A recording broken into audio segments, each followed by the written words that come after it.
Bismillahirrahmanirrahim. Assalamualaikum warahmatullahi wabarakatuh.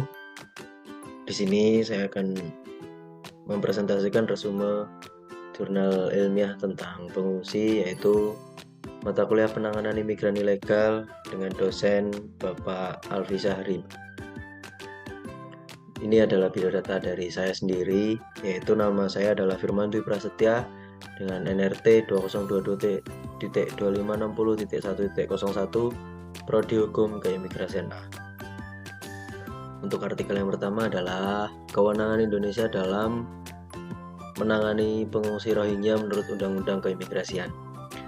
Manusia mempunyai hak untuk dilindungi dan berinteraksi secara sosial dengan manusia lainnya.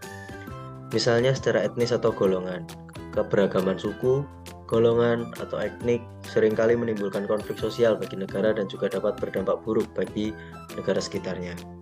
Permasalahan etnis yang kini diketahui atau masih diperdebatkan dan diperbincangkan dari dulu hingga saat ini adalah etnis Rohingya, yaitu sekelompok masyarakat yang tinggal di wilayah Rakhine, negara bagian Myanmar.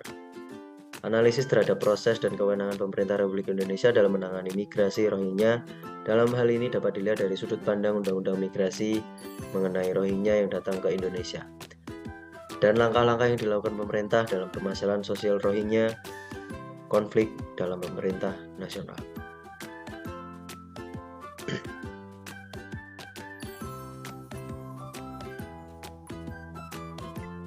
Selanjutnya adalah jurnal yang kedua adalah diferensiasi pengungsi dan pencari suaka dalam hukum pengungsi internasional dan hubungannya dengan prinsip non-refoulement. Tujuan dari tulisan ini yaitu untuk membedakan kedua istilah tersebut, yaitu pengungsi dan pencari suaka, dan hubungannya dengan prinsip non-refoulement. Hukum pengungsi internasional pada dasarnya merupakan hukum yang sangat bertalian dengan hak asasi manusia, khususnya hak asasi manusia internasional. Hukum pengungsi internasional dikatakan pula sebagai leg spesialis dari hukum hak asasi manusia internasional, dan menariknya adalah bahwa pembahasan terkait pengungsi merupakan bahasan yang relatif dan sangat baru, khususnya di Indonesia. Metode yang digunakan adalah pendekatan yuridis normatif. Hasil penelitian menunjukkan istilah pengungsi seringkali dibingungkan jika dihadapkan dengan istilah pencari suaka. Hal ini didasarkan bahwa kedua istilah tersebut merujuk pada pelarian seorang ke negara lain karena didasarkan pada kelompok sosial tertentu, opini politik, atau pelarian politik.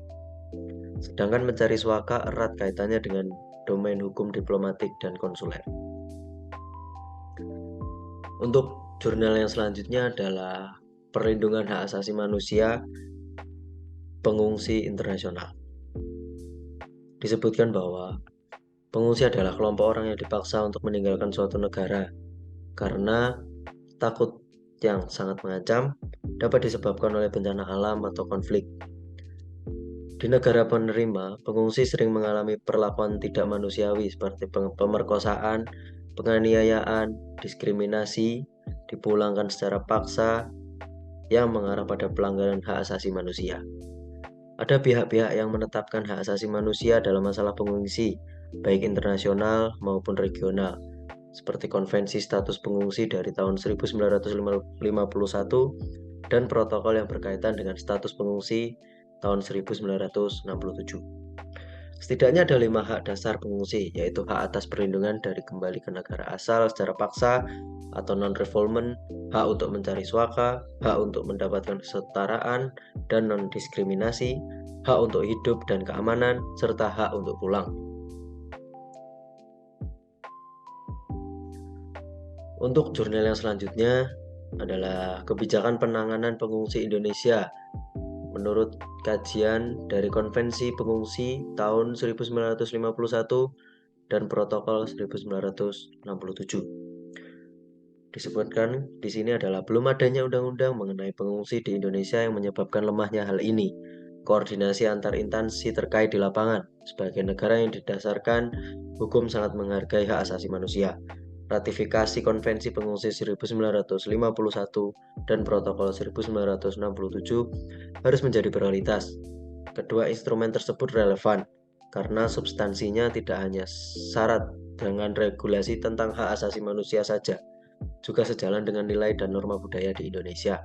Dengan demikian, proses ratifikasi perlu mempertimbangkan kesiapan negara, baik dari segi teknis, aspek politik, dan hukum, karena aspek-aspek tersebut terkadang menentang. Dalam hal ini, ratifikasi diharapkan dapat mempersempit kesenjangan antar negara dan instrumen hukum internasional. Selanjutnya adalah jurnal tentang perlindungan pengungsi lalu lintas batas negara di Indonesia menurut hukum internasional.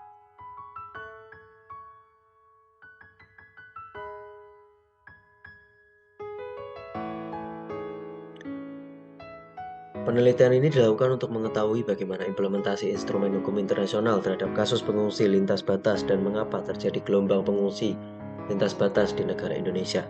Dengan menggunakan metode penelitian yuridis normatif, maka dapat disimpulkan bahwa 1.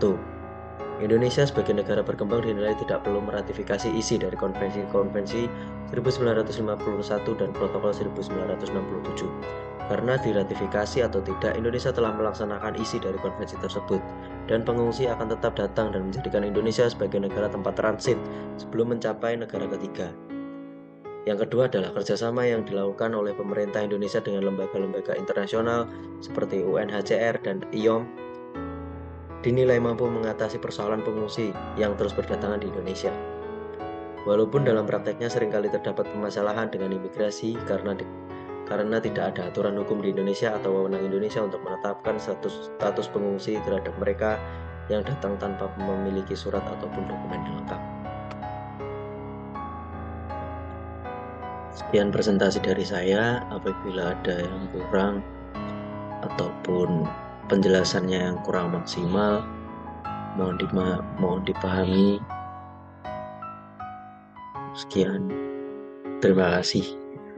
Wassalamualaikum warahmatullahi wabarakatuh.